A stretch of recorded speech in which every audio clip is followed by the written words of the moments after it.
Hi, this is Stephanie King, and today I will be discussing the therapeutic relationship in behavior change counseling and theory-based methods of practice. So at the end of today's presentation, I would like for you to have a better understanding of building therapeutic environments and how empathy, motivational interviewing, and behavior change models like the trans-theoretical model fit into behavior change counseling practice.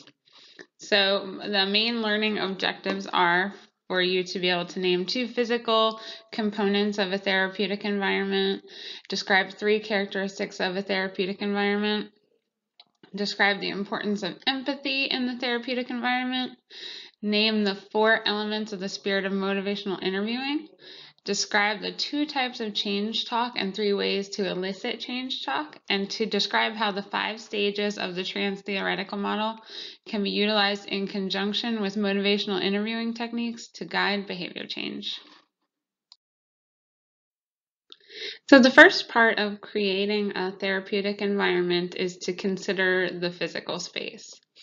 Studies have shown that physical elements of the environment in which the counseling takes place can affect patient outcomes and their willingness to self-disclose and to participate in any self-exploration. Things like the decor on the walls, the noise level, the lighting, they can all have an effect on patient perceptions of the interaction. When making choices about these elements, the main things to consider are decreasing stress in the patient, promoting comfort, and providing positive distraction. Nature scenes and artwork, natural lighting sources, and minimal background noise are suggested for creating an effective therapeutic environment. Another thing to consider is the layout of the room, because this can also affect a patient's willingness to self-disclose. Oftentimes in clinical settings, we'll see patients sitting in a chair while the clinician sits behind a desk.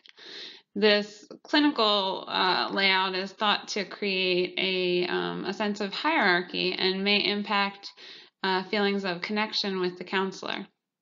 Distance and objects between the counselor and the client may also have an impact. Studies have shown a moderate distance of about 50 inches provides best results and creates a positive connection between the client and the counselor. So considerations must be made for the arrangement of the room and how the furniture is arranged and distance between the client and the counselor.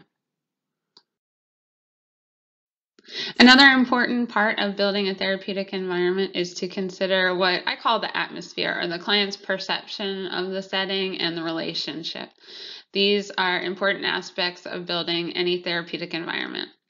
In order to maximize the effectiveness of the relationship and all of the interactions that happen between client and counselor, the patient should perceive the environment and everything that is disclosed within it as private and confidential. The actual physical space should be private as well, without anyone nearby, no one within earshot of any conversations. But the patient should feel that everything that they share with the counselor is private and confidential as well. The guiding principles of emotion-centered therapy also serve as a good guide for setting the right atmosphere. The client should feel the counselor has genuine warmth for them, that they're accepting of everything that is said, that there is a complete lack of judgment over what is said from the counselor, and that the counselor has an unconditional positive regard for them as well. These should be communicated explicitly from the counselor, just verbally said outright that is the kind of the guiding principles between their relationship and their interaction, and then non-verbally as well through behavior and body language. So things like, providing undivided attention to the client and having body language that's congruent with what you're saying as well. So not reacting verbally and then not reacting with body language as well if something is said that that might elicit some judgment. Empathy should be a guiding principle at the base of all interactions between clients and counselors in a behavior change setting. Empathy is seeing with the eyes of another, listening with the ears of another, and feeling with the heart of another. And that's a quote from Alfred Adler.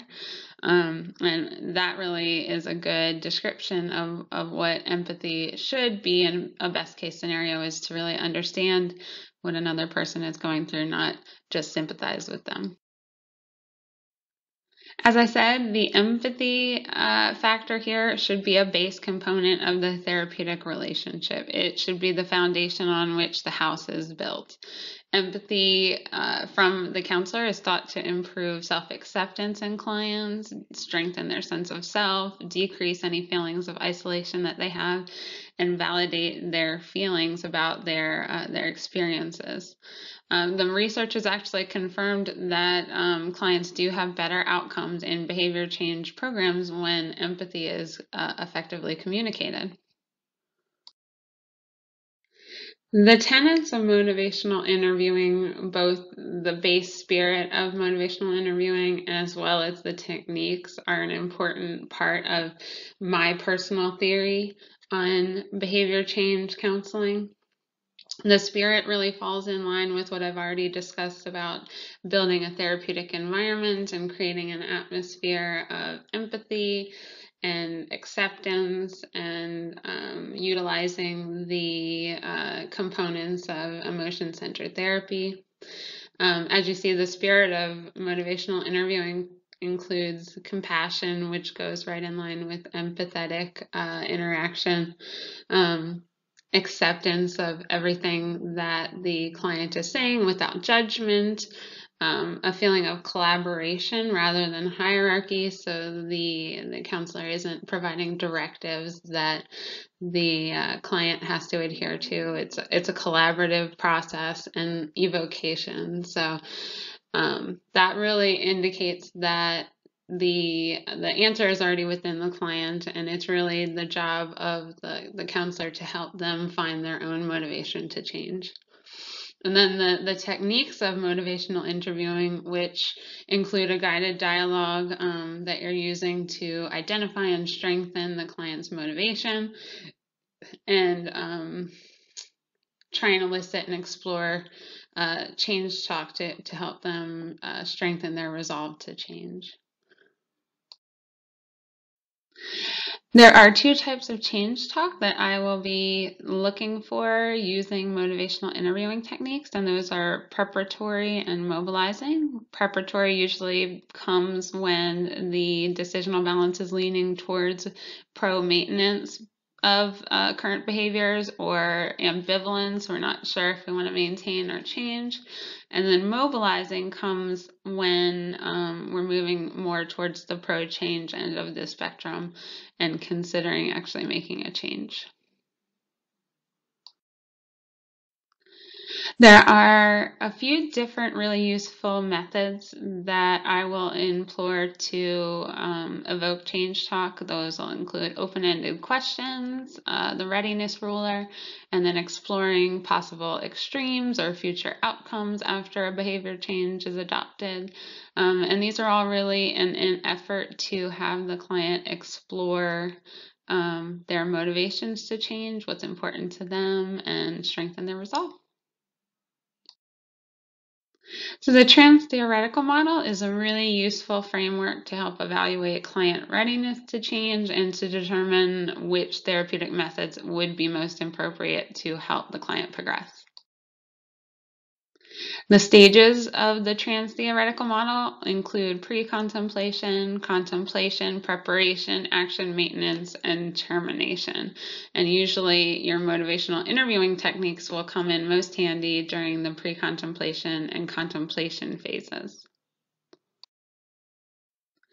So putting everything together, my theory-based behavior change counseling practice will include these main central four components of empathy, a well-designed therapeutic environment, respect for the motivational interviewing spirit and using the appropriate motivational interviewing techniques, at the right times based on the trans-theoretical model stages of change. Thank you, and here are my references.